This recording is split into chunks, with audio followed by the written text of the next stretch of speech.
Saturday to a loft building, because there's a mission getting it all sorted out. And to everyone who donated food, which is yummy, and obviously to the Berty for coming down and giving us this talk. This is organised by the Environmental Society of Plymouth University. So if there's any students here that haven't signed up to it, you should, because we're really great. We do stuff like this all the time. I'll hand this over to Berty now. He's going to give an awesome talk. Thank you.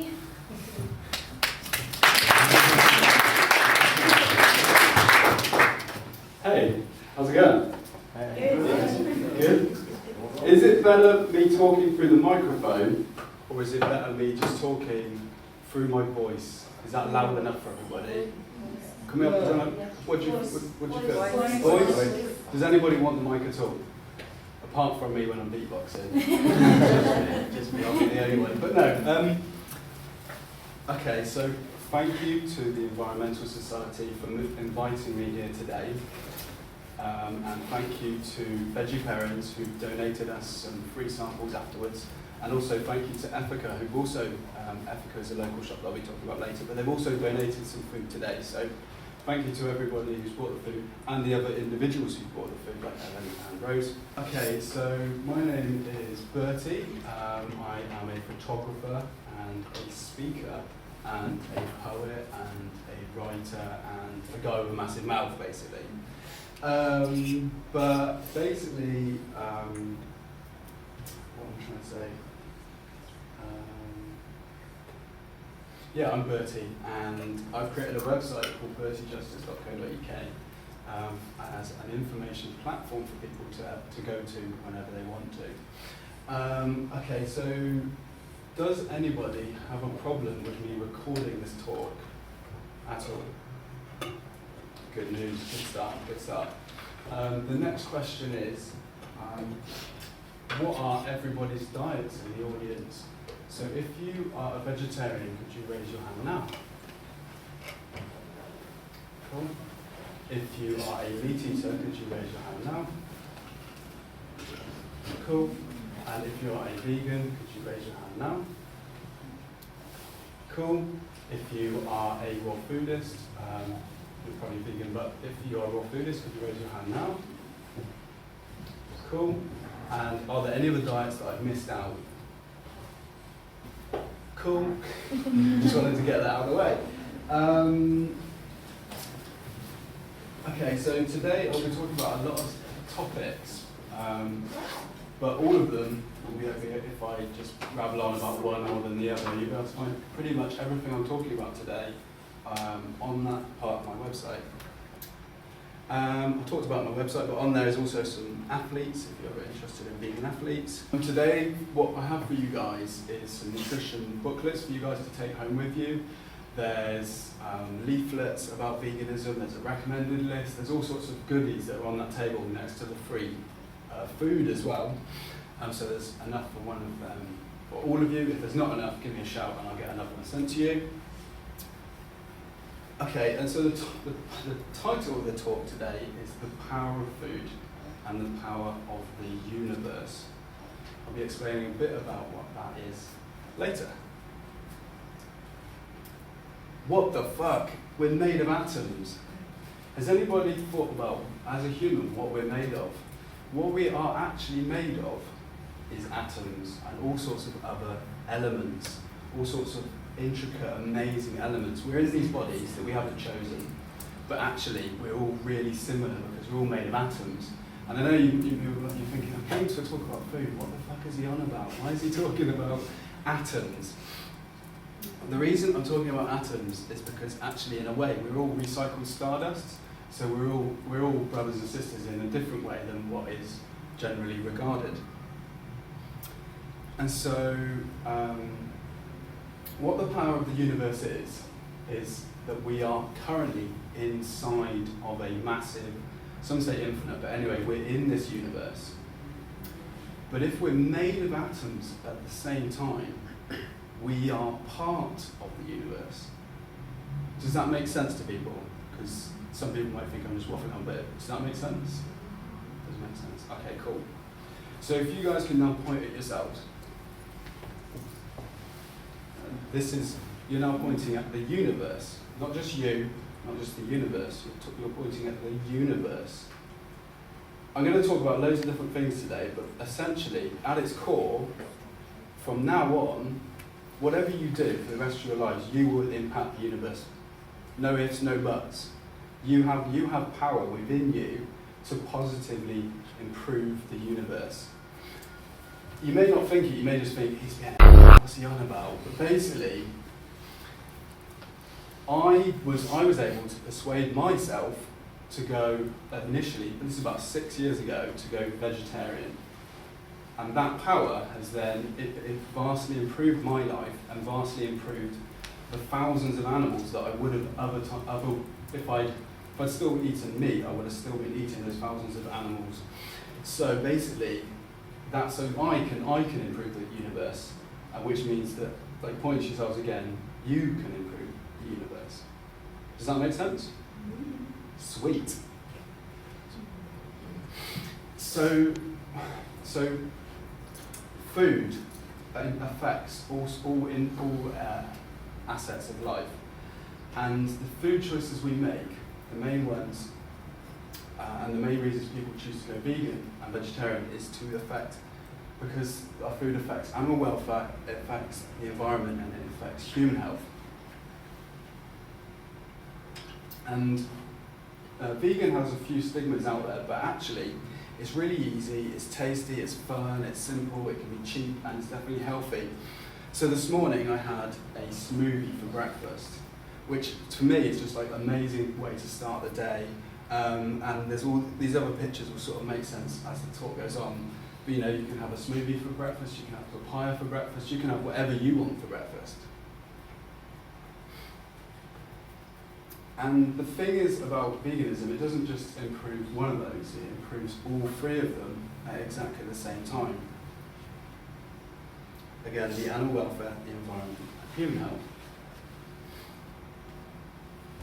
So, what we have there is a picture of a standard poodle. And when I was younger, we had a standard poodle. And unfortunately, she was mistreated when she was growing up, so she was a bit neurotic, so we couldn't leave her in the house on our own. But we didn't care what her history was. We included her as a member of the family. And one day, we also lived quite near a train station. But basically, one day, I was walking back from the train station, and I heard this screaming. I was like, who's that woman? Who's that woman screaming over there? What is that noise? I was like, there was like this really freaky, like yelping, like, I was like, oh my God, there's a woman screaming. So I rushed over to my house, and I couldn't hear it anywhere in my house. So I was like, what is that noise? Who is that? Where are they trapped? What is it? What is it? And what had happened is my dog had jumped through the window.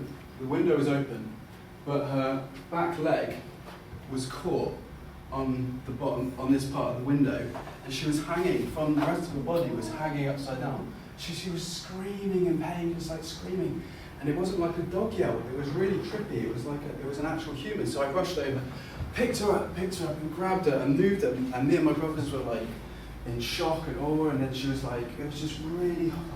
We were just like, oh my God, that's exactly the same as a human. And then what we did is we treated that animal as though we were a human, and then we went back inside and we poured some milk on our cereals, and then we had some bacon butties that same evening, and it was just, there was this complete disconnect that if that dog can experience that, then that cow or whatever, and the pigs can definitely experience exactly the same. And similarly, that same dog, the dog was on the train track, and the dog was like a rabbit in its headlights, and the train was coming along. And me and my brother saw the dog again. This is literally a true story. And my brother ran onto the train track and pulled the dog from in front of the train station. It's in front of the train. It was just like, counting the dog like you would, counting that animal like you would a human. In the UK, there's 64 million people, and we go through over 1 billion animals every year. And to me, that's a ridiculous thing to happen when there's no nutrient you need to get from animals. Unfortunately, it's a social conditioning that we need to be animals. And this talk is about changing that, and us changing that. So my intentions are to make humans question the food that we put into our bodies. I want people to think about where it's come from and what it's actually going to do to their bodies before they eat it. And my intentions are to make people and help people become vegetarian and vegan so that we can all end the suffering that's happening to animals. And this will improve the universe and improve the world. But does anybody know who Will Tuttle is? Okay. Will Tuttle is a fascinating author, and he talks about what he describes it as is looking behind the curtain. What the curtain is where animal products come from, and it's been taken away from us. We're not shown it. Nobody really talks about it. It's kind of like this weird taboo. And basically, what looking behind the curtain is, from now on, I want you guys to, if you are still eating animal products, to start looking into behind the curtain, because when you start seeing it, it's actually really disturbing what humans are doing it. And when people like me personally, sometimes I can't watch that. But then when I was eating meat, I can't watch that, but I'll eat it. It's this, if you can't watch it, then you shouldn't eat it. And why I'm talking about this curtain is because people need to see what's actually going on and to really see the realities. I don't suggest anybody watches it over and over and over and over and over and over again, because that will upset you. What I want people to do is watch it and think, okay, I want this to help aid my choice of what I want to do. If I can't watch this, then I shouldn't eat it. So you can see the realities of how fish are killed, how all animals are killed, and make up your own minds if you agree or disagree with how it's happening. And if you disagree, then I'll show you some steps that you can take. I'm going to show some, I should have said this before, but I am going to show a few images of where animal products come from. So if that isn't something you want to see, look away if it's going to upset you or whatever. But there's not anything as graphic as that is out there. This is a kind of like, what I'm doing today is of veganism and the world that we live in, I'm sort of taking away the top couple of layers and then allowing you guys to explore yourselves. Well, what this is a factory farm for dairy cows, and as you can see, they're on concrete, they're in really horrible conditions, and has anybody slept on a concrete floor before? I can't imagine that, but I've slept on the floor without a mattress before, and I was like, that's horrific, this is where they live. There's no windows, there's no windows up here, there's no doors up here, so in the winter that's all open. It's really disturbing, but that's the reality, that's behind the curtain. And another thing that's really odd is debeaking and scarring chicks from birth. So they don't peck each other when they're in the farms. They're debeaked at birth. And what we have here is a factory farm, and this was taken last year in a factory farm in Wiltshire. So it's in the UK, and it's what's the word? Current. It's not some old picture that's been pulled up from 200 years ago. This is last year. And what we have here is thousands of individuals. So like I was talking about my dog, we counted her as an individual, as an extra one, and all of these are individuals.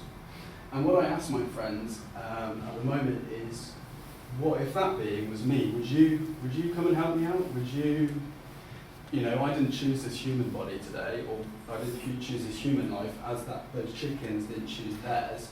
So it's kind of like a bit of a lucky draw to be a human. But if it turned out that I was one of these, this person, that being there, would you come? I said to my friends, would you save me?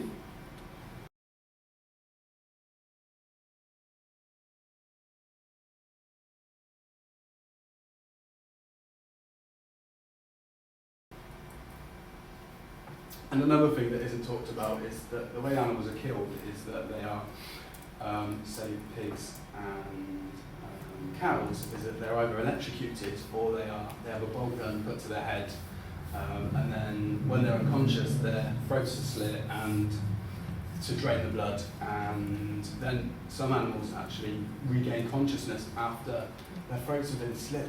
To me, that's really disturbing and should be illegal, essentially. But that's the reality, and you know, as I said, I'm taking away a couple of layers here. It's up to you guys to start exploring more. So now I have around 60 minutes to persuade you guys to help me stop this happening. And I've also started creating my own quotes. So my quote goes like this: it's time to start asking questions about our habits, our ethics, our traditions, and of our inhumane civilization. When we realise they need to change, we have to take action. Okay, so this is my path of how I got here today. About 6 years ago, I was on my way to work and a guy sold me a vegetarian recipe book. I've actually got 4 copies of that book. It's very cheap. They cost me about £2 each. They're for anybody who wants them. If anybody wants to sort of do a bartering, you can have a book. But if you can afford to buy one of me, you can buy me a bag of apples, some organic apples that cost about £2. But again, I said I can afford that £8. But if you like, you know, it's kind of like keeping that karma level up. If you want to return it, please do. Anyway, back to this. But yeah, there's 4 copies that anybody wants to. But I really recommend buying that book because it's A, it's cheap, and B, it's insightful, and you know, you can read it and you can pass it on to somebody else. But basically, so 6 years ago, I had this eureka moment. So I started reading that book, and in that book is a quote about slaughterhouses. And I started sitting down and thinking deeply about my food choices and what impact it was having on the world. And I was like, I think that slaughterhouses are mental, fucked up, and should be abolished. In my head, 6 years ago, I was like, so what's the best way? Okay, if I disagree with that, then I'm not going to have anything to do with it. So then I started going vegetarian. And anybody who currently eats meat, my suggestion is to start off by, I didn't go vegetarian, I went pescatarian first, because I was quite addicted to meat. And what I suggest to anybody who currently eats meat and is veggie curious, interested in eating a vegetarian diet, start by maybe leaving in your favourite meat and moving out the others. For me, it worked out with fish, and that was like an easy step for me. But essentially, if you ever do want to go on your own path, you can just go straight to vegetarian if that works for you. But as my advice would be to sort of do it like integrated, sort of one step at a time. So I started off pescatarian. Then I went, when I had that eureka moment, I then went vegetarian, where my friend pointed out to me that the fish are animals too, and I was like, okay, so alright then, yeah, true. If fish are animals, so I'll cut them out as well. And then that led on to where I am today, which is a vegan diet, a plant-based diet, which is a diet where you exclude all animal products in food and the things that you buy and use. Okay, so I was at that eureka moment. It wasn't just the thing about slaughterhouses. It was also about. Will I feel better? You know, is it healthier to be a vegan or vegetarian? Is it healthier to be a vegetarian? Will I feel anything through doing it? And personally, I did. I have more energy, I used to be quite a lethargic person, and now I have more energy to do things. I volunteer a lot of my time as well as working full time. But basically, I also sleep better. I have a lot deeper sleep. My insomnia has decreased. Before it was insane, like sort of 2 days without sleep and those kind of mental things. But anyway, so it's got better. since I started taking out animal products. I've lost fat from my body. I know I'm quite a skinny guy anyway, but that's I've always kind of been this kind of build. But basically, I've lost, over the 6 years since I started doing this, I haven't lost any weight. I've been weighing myself all as I've been going. So what's happened is the fat has turned into muscle. I also sweat a lot less. It's kind of weird because when I was younger, you can't even see any sweat, but when I was younger, I'd be like covering it up because literally, you know, talking in public to a bunch of strangers, I'd be sweating, dripping. And now there's nothing there. Where's it gone? Where's it gone? But yeah, anyway, but no, it's not there. And that's partly to do with putting what I see as good food into my body. This is another thing which is really interesting as well, is that my sense of smell and my sense of taste are coming back. There's lots of crap, I don't know if I have enough time to go into it deeply, but there's a lot of crap that goes into animal products, sort of like antibiotics and hormones and the natural hormones that animals produce, and all the other, and also I don't eat much processed food, and I try to eat more natural food. So what I'm not putting into my body is all these kind of like pesticide, herbicides, chemical sort of things, which I see that my taste buds start to grow again, and I can actually taste like. Last night I had some gnocchi, and basically I just had some coriander on top. But that simple coriander was like really pungent and tasty, whereas before I'd have to like put on some extra salt, put on some extra pepper, put on some tomato sauce, put on some soy sauce, kind of like I need some flavour, but now I just coriander done. Do you know what I mean? And I'm not the only one who's started to feel better taste buds. And also my sense of smell, as I say, I can smell things properly now. Okay, so hearsay is an interesting word, and the definition of hearsay, information which cannot be adequately substantiated, and it means a rumour.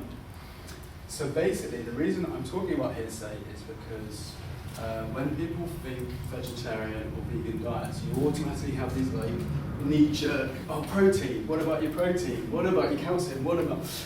And when you break it down, where has the idea of protein and calcium come from? And I'm looking, but I can't find where this massive need for protein comes from. It's essentially it's passed down from our parents and the things that they don't know and they've just passed on as well. So it's hearsay.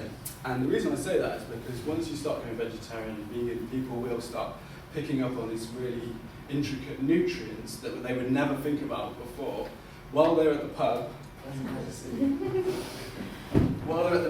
drinking some alcohol, which is a drug, smoking a cigarette, which is also a drug, they're like, yeah, Bertie, that vegan diet though, it's all right, but what about the protein? It's all bad for you. All those vegetables they're going to be bad for your health.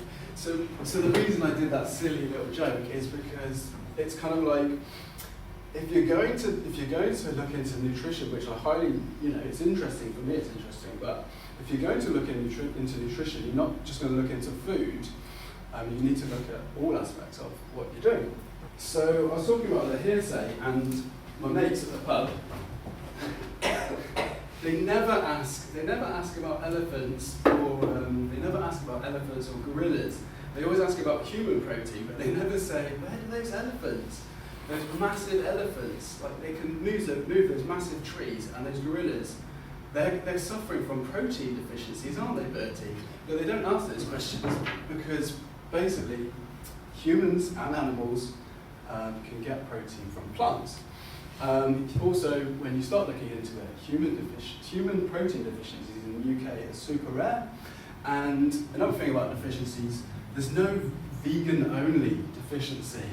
When people start pointing the finger about those vegans, there's no vegan-only deficiencies. If you don't eat certain foods, then you can get. I'm not saying vegans are immune. I'm saying nobody is immune, and let's not just focus on the vegans. Let's focus on good health for everyone. So that book So that book, it's called The Higher Taste, and I highly recommend everybody buys it. And in that book, where there were some powerful quotes, there was an introduction to factory farming for the first time. Instead of me thinking about these lovely, pick up the milk, yeah, there's a lovely cow, happy cows, happy, look at that lovely field, oh, they're going to have a great time there. But you know, I'll show you those pictures. That's what the most profitable farms are, is the factory farms. And so there was these ideas popping up in my head, like, okay, so you've got factory farms, you've got. Do you remember? Does anybody remember about BSE when that was around? Yeah. People dying from eating meat, and you know what I mean. It's kind of like, you know, it's just like they're vegetarian after that. And there's also carcinogens in meat. If you start looking into it, there's lots of carcinogens in meat, which are never going to be on the back of your on the meat when you buy it. It's never going to be on there because it's about marketing. It's about selling you something. You know, it does say great, massive loads of protein, but it doesn't say the carcinogens. And then I've always been kind of environmentally conscious, and so I've always thought, like, you know, don't chuck your litter on the floor. You know, we've got to live on this planet. You know, let's not leave a mess. Let's not fuck up the planet, basically. And so this book started like triggering off more of those ideas about the environment, and then introduced me to some interesting extra recipes. So that quote comes from Paul and Linda McCartney, and it goes like this: if slaughterhouses had glass walls, everyone would be vegetarian. We feel better about ourselves and better about the animals, knowing we're not contributing to their pain. Another interesting thing, this book's really good, so I'm going to keep talking about it, but basically, when we were younger, we would always talk about these people who are starving in these foreign lands, and there's not enough food for everyone, there's not enough, you know, what can we do about these starving people? So that's the current paradigm. We grow food, that's a wheat crop, but that's just an example of food that we grow, and then we feed to animals, and we fatten them up, and then humans eat those animals. So the other paradigm, which to me seems a bit more logical, so we've got enough food on the whole planet. We've got enough food to feed everyone. So let's skip out those animals in the middle. Why not feed 7 billion of us? Why do those people have to like starve at all?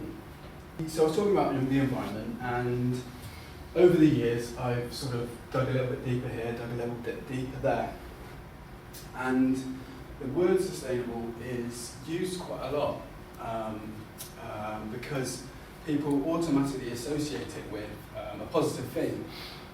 But when you read, the real meaning of it means able to be sustained, and it means conserving an ecological balance by avoiding depletion of natural resources.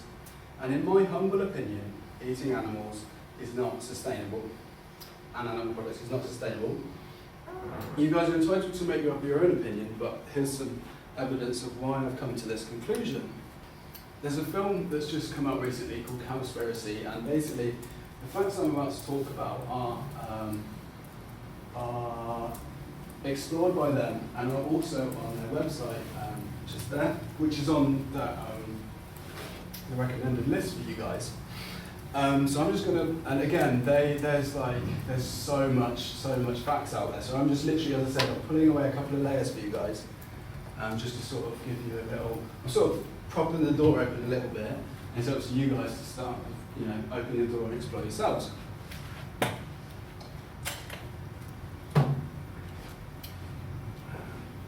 So there's a lot of talk about greenhouse gases and getting more eco cars and talking about carbon tax and all those kind of things. But what the government is not doing is focusing on where the carbon is coming from. So these are global pie charts, and livestock's contribution to human-caused greenhouse gas releases.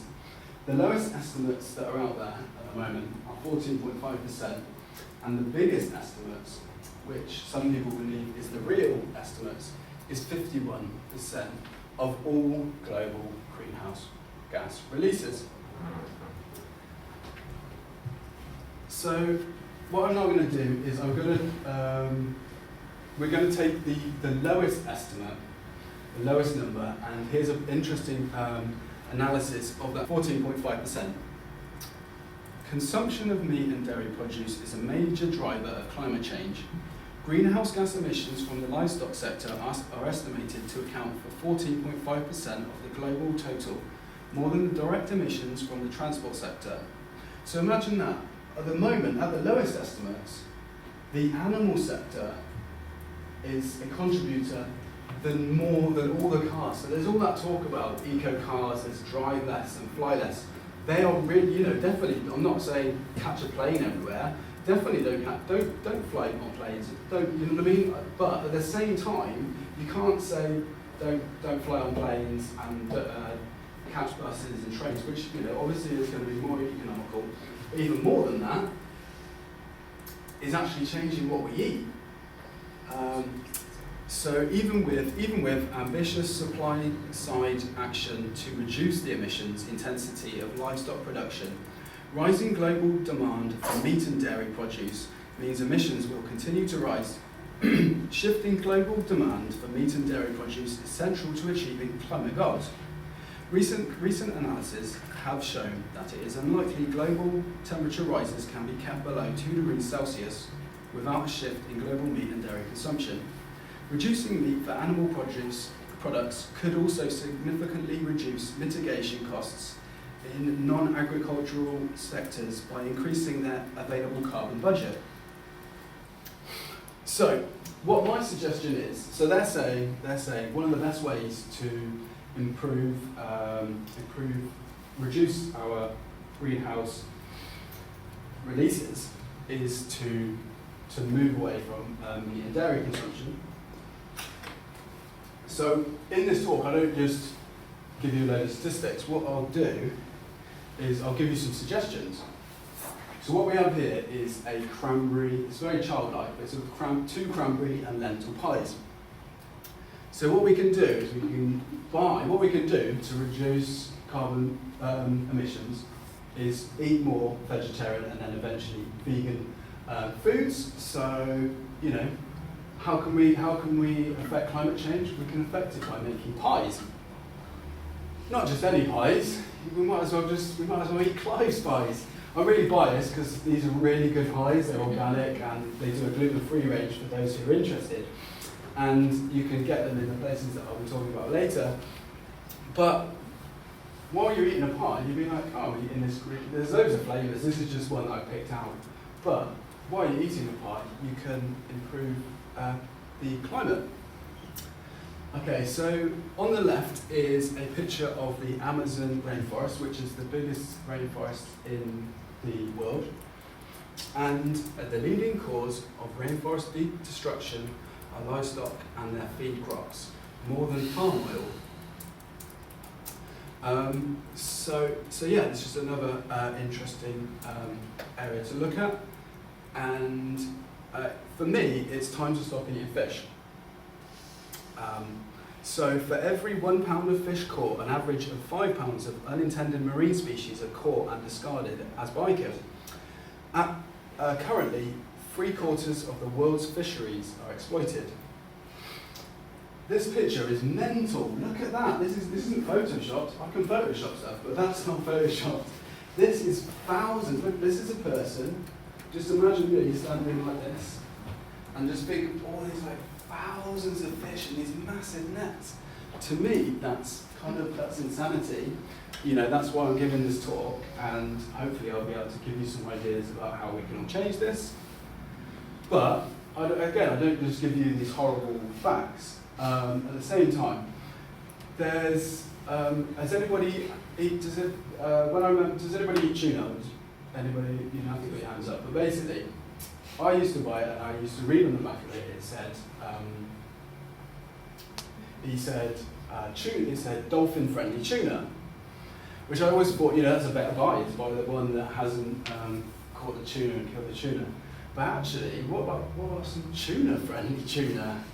And actually, this I guess down to your taste buds with these mock meats and the other things that are out there. But this actually, for me, tastes very similar to tuna and does the job. And so it's essentially, try it, and if it works for you, carry on. If not, try another one. But how can we move away from eating fish? We eat things that aren't fish, but are fish if you want to carry on getting the same taste, the same texture. Think familiarity, because for me it was about familiarity. There was lots of logic, but actually I wanted to carry on eating my mince, and I wanted to carry on eating my sausages, and I wanted to carry on eating my burgers. So what I did is, okay, so I've got some tuna, or I can get some fake tuna, or I can get some salmon, or I can get some fake salmon fillets, or the little the burgers, or the veggie burgers.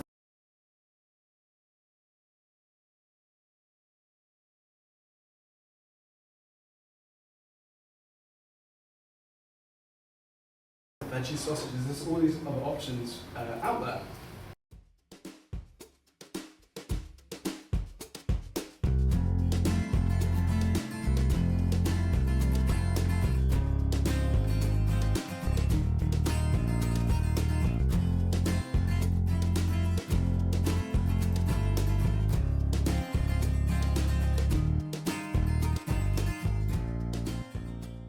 Okay, so another thing is water use, and water use for 1 kilogram of boneless beef. These are global statistics, and also if you want to top up on these or follow up on them, they'll be on the recommended list. Water use for 1 kilogram of boneless beef is 15,000 litres. Water use for 1 kilogram of rice is 2,497 litres. Water use for 1 kilogram of chicken is 4,325. So again, these might just be bounding numbers, but when you move it up to 200 grams, kilograms, water use for 200 kilograms of boneless beef is 3 million litres. Water use for 200 kilograms of chicken is 865,000 litres. And water use for 200 kilograms of rice is 490,000 litres. What that means is, need some water. What that means is that you can grow rice, but you can also have an Olympic-sized swimming pool. So 200 kilograms of rice, 200 kilograms of beef. You can have 200 kilograms of rice plus a Life Centre Olympic size swimming pool, plus a spare 200,000 spare litres. To me, this is simple logic. I'll leave that up to you guys to make up your own opinions. I try to treat animals like humans. I give respect to all. This is just the way I live. So I have dogs at home, and my parents do anyway, and I treat them like humans, because we have the same eyes, we have the same mouth, we have ears the same as they do, they can smell, they have lungs, they have children like we do. There's so many similarities. And what I've been doing recently is, so I can see if my dog at home is happy, if they've just had some food or they've just been for a walk, and I personally can see what kind of mood they're in. Sometimes they're in a grumpy mood, or sometimes they're in a happy mood. And so there's an awareness of how the animals are feeling. What I've been doing is going past farms, not breaking into them, just walking past them personally. So walking past them, and so I'm on the other side of the gate, and this is one of the young calves I saw, and I'm always wondering. I still haven't worked out. Because I don't speak cow, not yet anyway, I haven't worked out what he was saying to me, or they, I couldn't tell if it was a male or female. But they did not look happy. When you can tell if an animal's happy or grumpy or sad? That animal was in a bit of distress, actually.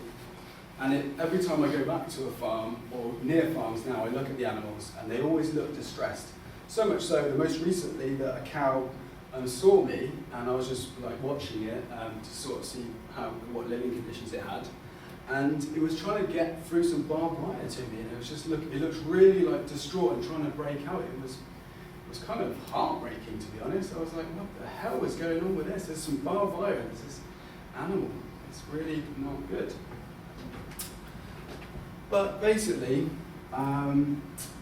what I've created, it was meant to be a song, but actually it's turned into a poem. And the poem is called the Cow Song, because obviously it was meant to be a song. But it goes like this, basically. I am not beef. I am not 2 litres semi-skimmed. I'm not a slave. I'm a cow. I'm not steak. I'm not mincemeat lasagna. I'm not a slave. I'm a cow. I'm not medium rare with peppercorn sauce. I'm not a burger with large fries. I'm not sweets or jelly. I'm not beef stroganoff. I'm not grilled and smoky. I'm not a steak and ale pie with a pint with your mates. I'm not a chef special on Fridays. My skin is not a new belt, or fancy shoes, or the latest jacket. My children are cards, not suede or veal. They are not yours to use and steal. My skin is not a drum, is not a lamp, or saddle, or bridle. I don't want a branding scar on my skin, or a number through my ear, or a ring through my nose. I'm not a slave. I'm a cow. I am an individual. I am a niece. I am an auntie. I am a cousin. And I'm a mother. I'm not a slave. I'm a cow.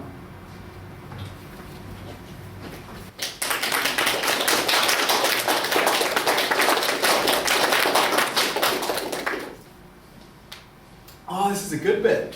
So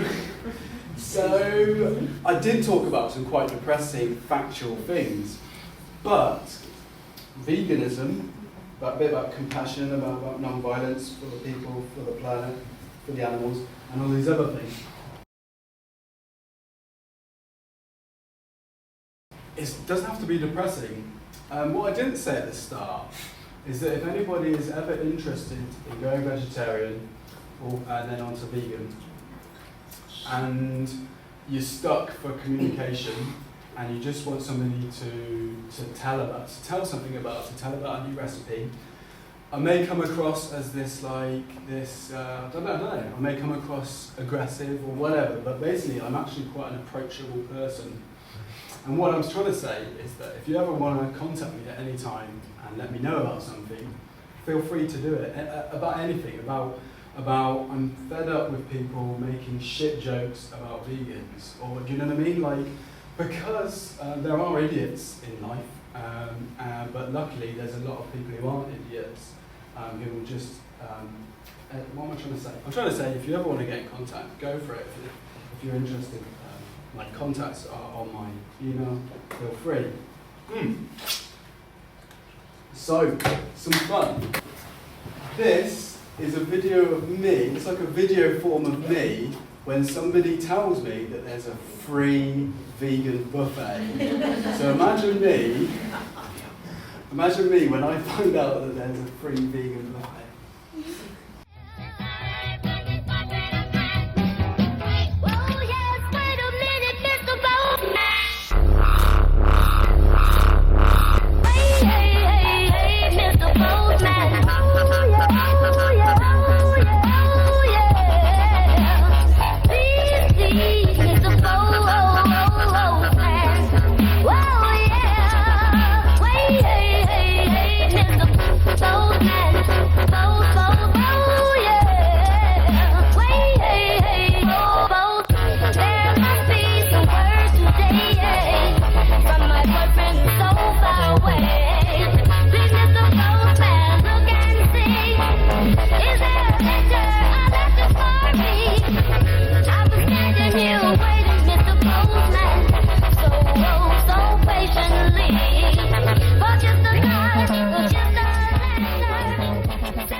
If anybody's ever seen me dance, that's genuinely quite similar to how I dance.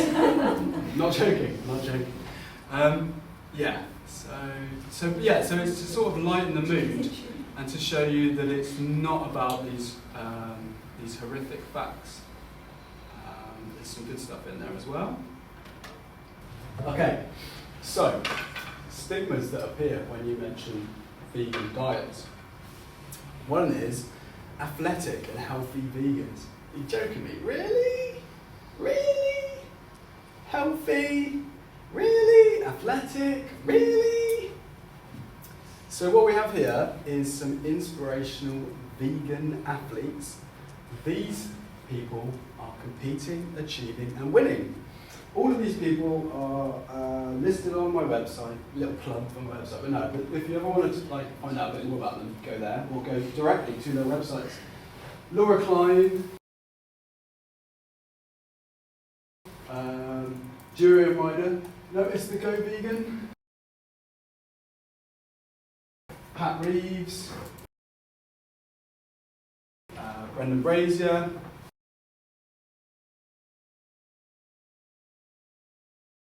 Tim Van Orden, his top should say Running Raw underneath. Oh, hello. His top should say Running Raw. Fiona Oakes, 269, advertising, promoting, sorry, not advertising, promoting. Patrick Baboumian, I am a vegan badass. Jeanette and Alan, Running Raw around Australia. Scott Jurek.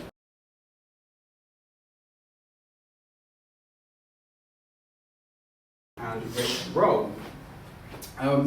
Rich Roll does some free podcasts if anybody's interested in all aspects of nutrition, athleticism, a bit about meditation, all those kind of things. SoundCloud, Rich Roll, free stuff. Listen to it on your way to work, listen to it when you're going jogging. It's free, it's a good way of learning. But basically, so these people, what are they doing? What are they actually doing apart from they just bigging them up for no reason?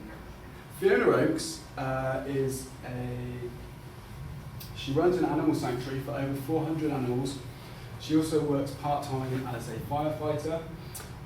She wears her vegan runner's top. She is a multiple world record holder for running a marathon on every continent on the world, including the North Pole and the South Pole. Pat Reeves is a multiple world record holder. This lift was 95 kilograms. Patrick Baboumian is a world record holder. This is a world record lift of 555.2 kilograms over 10 meters. Jeanette Murray-Wakeling and Aaron Murray, they're in their 60s and they ran over 366 consecutive marathons over 366 days. Has anybody done a half marathon before? Half marathon? Has anybody done a marathon? Okay. How was it? Was it tough? No, it's fine. It's not fine? How was the marathon? I didn't enjoy it. You didn't enjoy it? How did you feel the next? Afterwards. Say again? I enjoyed it afterwards. Once you finished? Yeah. Okay, cool. How did you feel the next day? Even worse. Even worse. Would you have done another marathon? Would you do more training? Yeah. Would you have done 7 marathons in a row? No. A whole month?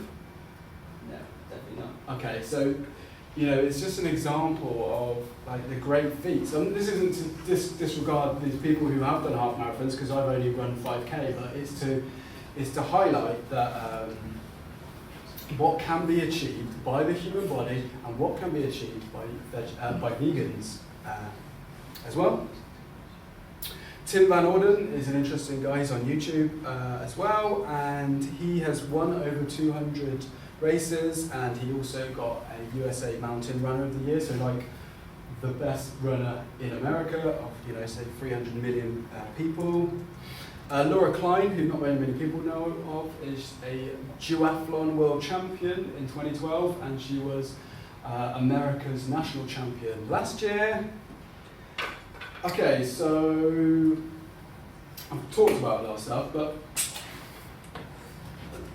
what I would like you guys, if you are interested in going vegetarian and vegan, is to start spending more time in areas like this, where you can, like shops or markets, where you can see things like this, where you've got lettuce, kale, fresh peppers, bad boy broccoli, red cabbage, and start exploring other vegetables that you may not have used before. Start using them in new and different ways. So like red cabbage is really, I like it raw, but you know, you might want it in a pate, you might want it like in a little patty.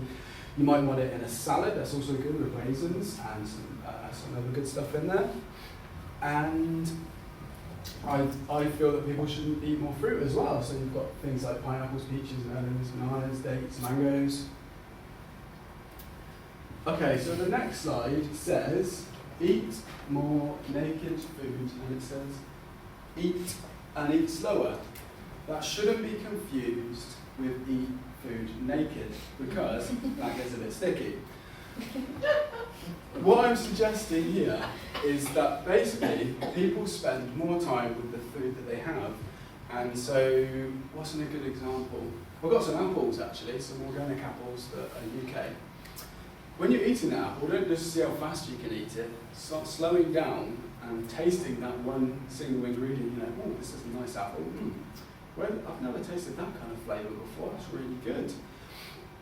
And what you're doing is actually having a closer connection with the food you're eating, because we live in quite a busy sort of, let's put a pizza on really quickly, kind of this rushed mindset, when actually we need to slow down and appreciate, because there's a lot of good stuff out there. Okay, so what I did here is I sat down and I turned off my internet, I turned off my phone, I turned off the wireless, I don't have a TV, but I turned off my computer. And just so there was no distractions, nobody else around, just focused on what was happening. You know, I was eating this pineapple, I was like, whoa, this is amazing, man, this is awesome. It's kind of like always eating pineapple with all sorts of other things, and like watch TV at the same time, and like, well, I'm just going to eat this food just because I have to. But then actually, just, you know, you've got a minute, 2 minutes, sit down, eat it real slowly. That's good. That's nice. That's nice, and you can have a deeper connection with food. Basically, is my suggestion. So, where can you get vegetarian and vegan foods? There's. Has anybody heard of Vegetarians? Yeah, a few people. Check them out. Has anybody been to Vegetarians? Yes. Yeah. Yeah. Cool. Behind me is some buffet. I'm not joking. You know that little dance? I think that night I did this because I was with some strangers. I did this like and I wasn't on the dance floor, but I did this like inward dance because I eat a lot basically. Just this kind of me and my brothers and my family are big eaters basically. But why I'm saying that is because that night they did a Gandhi night, so we discussed about Gandhi and work of Gandhi, but there was this buffet, so I think I had like 4 or 5 plates of vegetarians. I think at least. Oh. Yeah. Where's it gone? But yeah. but yeah, check them out. They're really nice family-run restaurant in Plymouth. Check them out again. But yeah, you know what I'm saying. No, I'm saying. So I was mentioned about. So this is Africa, and they're on Mayflower Street, which is just around the corner basically. And they have all sorts of great things in there. So they've got alternatives to milk. You've got soy milk, coconut milk, oat milk, hemp milk, hazelnut milk, almond milk, macadamia milk, coconut water. You've got all sorts of beans and lentils and pulses and buckwheats and all these amazing things that sort of 6 years ago I would never have thought about, and actually it's really nice to start rediscovering these foods again. These pictures don't do the shop justice, because this is just, you know, some of what they've got available, and you've got like all of Africa's products have never been tested on animals as well. The best way of finding out what they've got is to go there and check out yourselves. We also have Fairport in Plymouth, which is in the Pan-Eater market. They are a co-op volunteer-led initiative, and they have refills on cleaning products. They have some nice breads, and they also have a variety of tasty vegan, and there are lots of gluten-free if anybody's gluten-free options there. Samphire Brasserie, has anybody heard of Samphire Brasserie? Yeah. So again, they've got some awesome options in there. Where's that then? Where's that? That's on Mayflower Street as well. Yeah, essentially, I was thinking about this the other day. There's kind of like this vegan corner. There's a vegan corner to Plymouth. So you've got these guys, Africa Fairport. You've got the World Peace Cafe. There's all sorts of, and it's all kind of like that side of Plymouth. And yeah, they've got vegan pizza. They've got raw vegetable lasagna, they've got goat's cheese, homemade vegan goat's cheese, and a selection of other cheeses for those who are interested. Really, and they've also, their menu is huge. They've got all these other alternatives. I went in there before and I wasn't really feeling, I wanted just some salad. So they made me this, like, I just said, have you got like a super salad? And they're like, yeah. So the chefs out the back just made me this massive super salad with a little bit of tofu on the top and all sorts of cranberries, and it was awesome food basically. But yeah, if you try these places, find out what works for you. Sometimes I do get asked what I eat, and I decided to take a picture of my food cupboards as an example, because basically what my food cupboards are is lots of dry stuff, so that I don't really have to think about what I'm eating. There's lots of choice in there. So in there, some gluten-free flours, there's couscous, vegetable pate, muesli, oats, risotto rice, amaranth, polenta, pasta, spaghetti, lentils, raisins, dry chickpeas, brown rice, cereal bars, chutney, gnocchi, rice syrup instead of honey, different beans, chopped tomatoes, passata, peanut butter, tahini, rice noodles, stock cubes. And that was just what was in there on that day. What do you have instead of honey? It's rice syrup. Oh. Yeah, you've got rice syrup and you've got agave nectar. You can get them in Africa and you can get them in Fairport, all sorts of other alternatives. Also, has anybody heard of Kevrel Farm? They do, okay. Basically, Kevrel do organic veg boxes to your door. So every Wednesday now I get this, it's also seasonal as well, which is something that we've moved away from in the UK. These, because they're local, they're like literally 9 miles away from door to door. It's like 9 miles. And I didn't tell you guys about what my, did I tell you what my beatbox name is? My beatboxing name is, it's Vegbox. just thought I'd put it out there. I think it's for obvious reasons why it's Vegbox. Yeah, it's for obvious reasons. But yeah, this is, there you can get some organic veg boxes to your house. Okay, so the next thing is about promotion and networking. And if you want to find out anything after this talk, as I said, you can get in contact with me anytime you like. But also, Plymouth Vegans are a very friendly and welcoming group to vegans and non-vegans, to people who are veggie curious. But what they have on there is a list of other, they've got a bigger list than I do of restaurants that have vegan options. So if I want to go to this restaurant and not that one, there's another extensive list. I put a sign out the back out there. There's a sign that says choose vegan. And what I did is I took it to a festival, that's Glastonbury Festival. So thousands of people saw this massive banner, and it's not that hard to make. I've just got some tape, and I'm not that artistic, and it worked. And what you can do is you can promote. Hopefully I've inspired you guys to do something in the future. If you want to do this, you can create your own posters.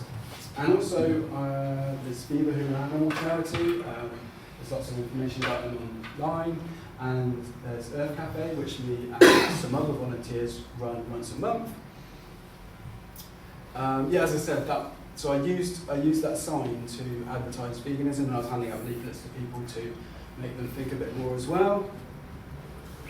So Earth Cafe is a monthly night of vegan, wait for it, it's a vegan buffet, and there's talks, there's live music, and what it is, it's a place for networking on local issues, human and animal rights and the environment, and it's also where you can meet other people working towards a more compassionate future, and it's very cheap as well. The moment when I started realising that we don't need to eat animal products, and for me, eating animals was bad in a way. It was kind of like, it seemed where they were coming from was weird. The whole connection to it was what I call that moment. I call that the waking up process. So for me, it's waking up to the realities of where my food comes from. So from then, I gradually moved to where I am today. This is 6 years later. What I've done is I've created my own YouTube channel. It's called Berty Justice, The Waking Up Process. And so it's a way that I can advertise talks. I've created some other movies like that. I made that up one the other day.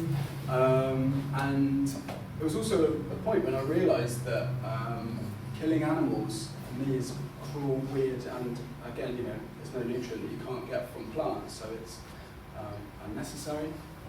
So what are practical steps you guys can take from today? If you're interested, I highly recommend checking out Gary Yourofsky's talk. He's top of. Has anybody heard of Gary Yourofsky before?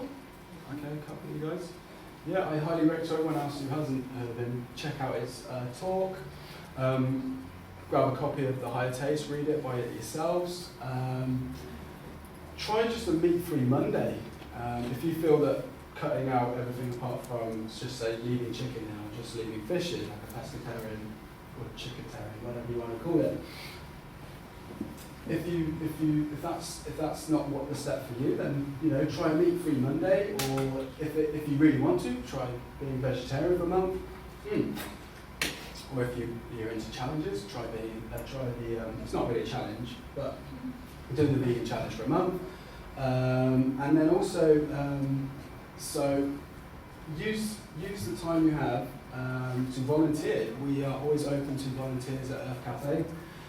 There's the World Peace Cafe, they're always open to volunteers. There's vegan charities, there's Purple, there's Viva, there's others. Donate. So I don't really like Christmas or birthdays. It's kind of like buying this material thing for somebody to make them happy. It doesn't really, it's kind of like logic. It's kind of like, I'll be nice to you the whole year round. I'm not just going to be nice to you at Christmas or because it's the day of your birth. So what I've been doing is when people are like, oh Bertie, what can I get you? I'm like, well, I'm an adult and you don't really need to buy me anything. Can you give some money to this charity for me? And then when they're like, oh, it's my birthday soon or it's Christmas soon, I'll be like, okay, then well, I'm buying you a donation to a charity because I'd rather give to those in need than those who have too much or have enough. Sorry. So yeah, as I said, watch Gary Yourofsky's speech, the best speech you'll ever hear. Watch Cowspiracy, the sustainability secret. And watch Making the Connection. I have about 6 or 7 copies of the Making the Connection DVD for anybody who's interested. It's also available free online. Get informed, use my website as a resource. There's other links to other websites that are also fast resources. My friends have started running a support group for vegan teens, so if anybody knows vegan or vegetarian teens who want to join a social network for them. And the other thing is, if you can, use the skills you have. So if you're a blogger, or if you're a writer, or if you're a poet, or if you're a singer, or if you're you really want to dedicate your time to volunteering, say, at a sanctuary, use it, and use it to promote veganism, use it to promote positive things. So because I don't want people to buy things that have been tested on animals, what you can look for is, okay, so basically there's this bunny means that the products, like say cosmetic home products, shampoos and those kind of things, if it has that bunny on it, it means it hasn't been tested on animals to make it to the shelf. So there's Ethica and there's those other places I mentioned where you can get these things.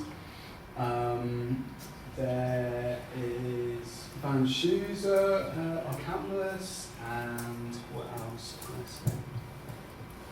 So as I've been going, I've had all these positive things that have happened to my health, and had this more personally logical outlook on the world. But other people have started to have these positive things happening to them after they ate food. I spoke to my friend earlier on the phone, and he's had really bad eczema since he was a kid.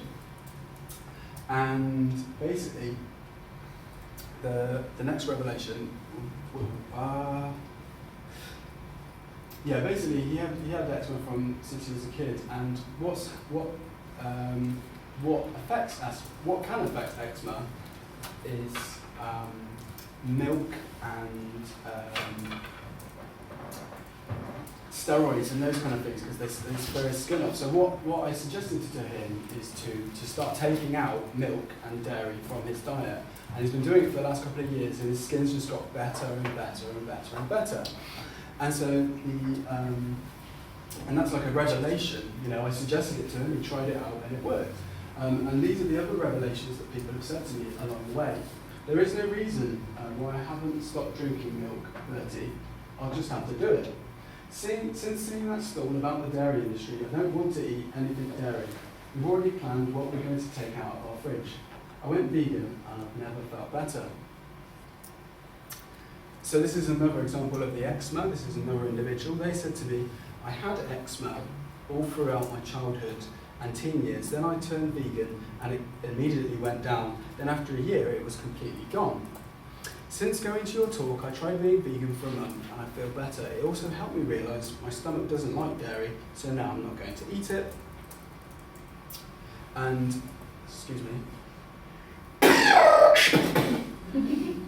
This is my friend, I've named him John Kale Dale from now on, because this is him with this massive bunch of kale, smiling, happy, vibrant person.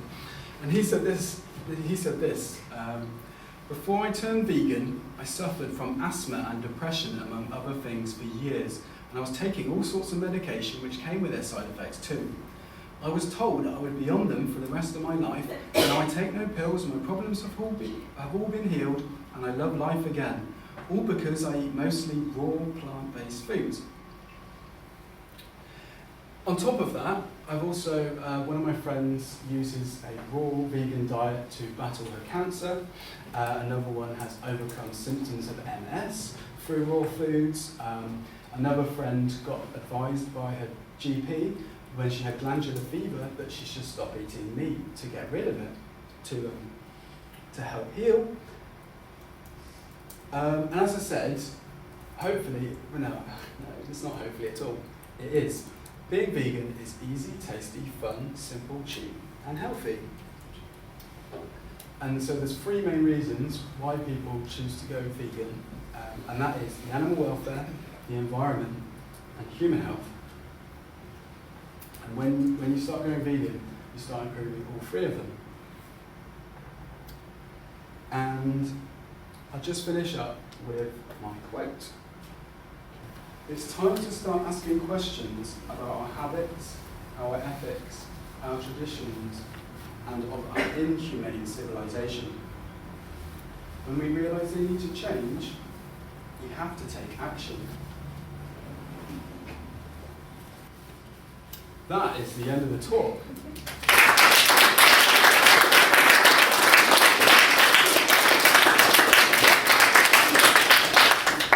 Can I just say, Bertie, there was an article in the Radio Times recently about a vegan diet saving a person's life. It didn't mention any of the animal I think I might have seen it. but it's probably well worth everyone reading that for the health benefits. Did she have brown hair? Yeah, long brown hair. Yeah, I think I read she's got a website and an app and everything.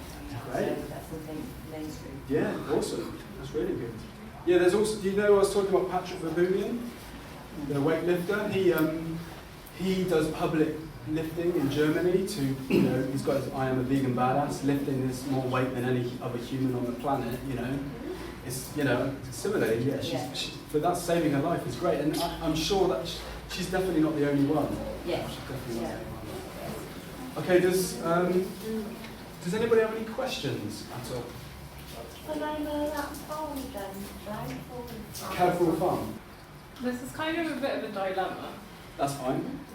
So when you turn vegan, Yeah. okay, I've got I'm vegan now, and I've been it for a year now. And I started Ugg boots, and I like a pause bag that's made of leather, and I really don't know what to do with it. So what did you do with all of your leather things? Okay, so my journey of veganism, I do what works for me, but your journey of veganism, you'll do whatever works for you. For a while, I kept my leather wallet, my leather belt, my leather football boots, and some other products. And then I personally, so there's two avenues. To start off with, I wanted to keep them and wear them out. And then I realised that personally I didn't want to wear the skin of an animal, because I wouldn't want to wear the skin of a human, similarly. But it will come down to your own approach. If whatever works for you. If you can't afford to get rid of the Ugg boots, then don't. If you feel you don't want to wear them, then don't. It makes me feel a bit sick because I don't actually use them. Okay, but you've still got them. Yeah, and I don't know if I should throw them away. I don't know if anyone else threw them. Oh, I see. Oh, sorry. Could you not take them to charity and then someone who Do doesn't that. feel that they would be put to some use? Yeah. And money, whoever brought them in whichever charity shop, that money would go towards a good cause. I mean, I know it's still someone wearing the Ugg boots, but it's I took my last pair of boots to a homeless charity because there's no money involved. Yeah, I gave my products away to my brothers or friends, and then similarly, same as you guys, to charities. But essentially, it's whatever. That sounds like the best option to reuse it. But some days I'll think actually I don't want to, let's chuck it away so there's none left. Other days donate to charities. Is where You can compost it if you wanted. Like, you could compost animal products, say like leather, because it's a pure natural product. Okay. But then if you wanted to just say rip it off the sole, that's one way of getting rid of it. Okay, no, that's cool. Put it That's- back to the earth. It's Yeah, like yeah, saying it's animal like inside burying. like a pet. Yeah. Yeah. You I could, read you might loads of bury things the where people pet. bury it. yeah. Yeah. I don't have a garden. So. Just go do some, literally go and do some guerrilla gardening. Do it. If you want. Yeah, so as a reminder, there are there's about 37, very specific, but there's 37 the Nutrition in a Nutshell booklets. Inside there is the recommended list, and then, in fact, I'll go over to that table and I'll sort them out and then give them to you guys. What would you wear if that would be minus 25 outside? Say that again. What would you wear if it would be minus 25 outside? Okay, so hypothetically, if I was minus 25, Yeah, because in my country during the winter it's minus 25, minus 26. And what's your country? Latvia. Okay. So is there not like some super thermals? Because you wear like two layers of super thermals, the body thermals, then the fleece is not really good, and then you could wear a waterproof on top of that. Is sheep per Wool. bed? Yeah. Well, no, that Is would that be bad that- or well, is that it's okay? yeah, it's If because you go vegan. for a vegan, wearing sheep's wool is bad. Yeah, yeah. But again, you're not killing that sheep because you're just cutting the wool maybe because that's what Yeah, happened, but I say, in my grandmother's Yeah. country. That comes down to my own personal preference. My friend has said that about if there was some sheep's wool on a bush, would I wear it? I don't really want to wear the possession, the skin, the wool, the hair of any other animal. So I would say Google. Even Don't if bother. it's not killed. Even if it's not killed, I still think it's kind of like walking up to one of your friends and cutting the hair off. And in some cases they are killed. Yeah, they are. They are part of There's a the. Part of recent the video that's come from Peter showing sheep being Yeah, shorn yeah. and abuse in the process. And So it's they're not killed, kind. okay. They don't sit them on their lap and do it. Well, then I kindly, experienced you know. completely different stuff because my Yes. grandmother, they did it. Yeah. Yes. Like, Yeah. that's- Yeah. It's I- that's different. There is that word kind and humane. I still think it's abuse. Abuse of power, abuse of like. But what No. about if you had cancer and you don't have any hairs anymore and I would cut my hair to give it to you? That Is you, that bad? yeah. Okay. So is that bad that you give me your hair? No. If you gave me your kidney, no, because it's consent. Animals don't give consent. Like I was saying about animals, I try to communicate, like speak to animals, but actually they speak in cow and I speak in human sometimes. But it's the consent. If you gave me your hair as a present, you've gone, here you are, Bertie, or I've cut my hair and given it to you, that's consent. If you go to an animal and cut their hair off, that's not consent, that's abuse, in my view. Thank you. It's okay? What do you do with your family and your friends? Do you bother with them? Or Do I bother? Of course, yeah, I they're the definitely bother. hardest people. Aren't they? It depends. I come from a family of banter, So what I eat is always the topic and always the topic. And then I say, let's eat the dog. And they go, that's horrific, Bertie, that's horrific. I'm just cooking my steak, man. Just leave me alone, leave me alone. Leave the dog alone while I'm cooking. There's like a disconnect. There's disconnect. So what do I do with my friends and family? I remind them that there's another option. I remind them that it's weird to drink the juice that has come out of another mother. We're adults. We're not babies. We're not weaned. We don't need all those hormones. The milk is designed for the baby animals, not humans. What do I do with my friends? It depends on my friend. Some friends will just like stonewall me and like won't talk about it. Other people are like inquisitive about it. It's whatever works for you, really. Yeah, did that answer the question? Alright. Cool. Well, I didn't say thank you guys for actually coming along. It's awesome. I was actually going to give a talk to nobody, to one person if they came, but it turns out there's a few of you. So thank you for all coming. Thank you.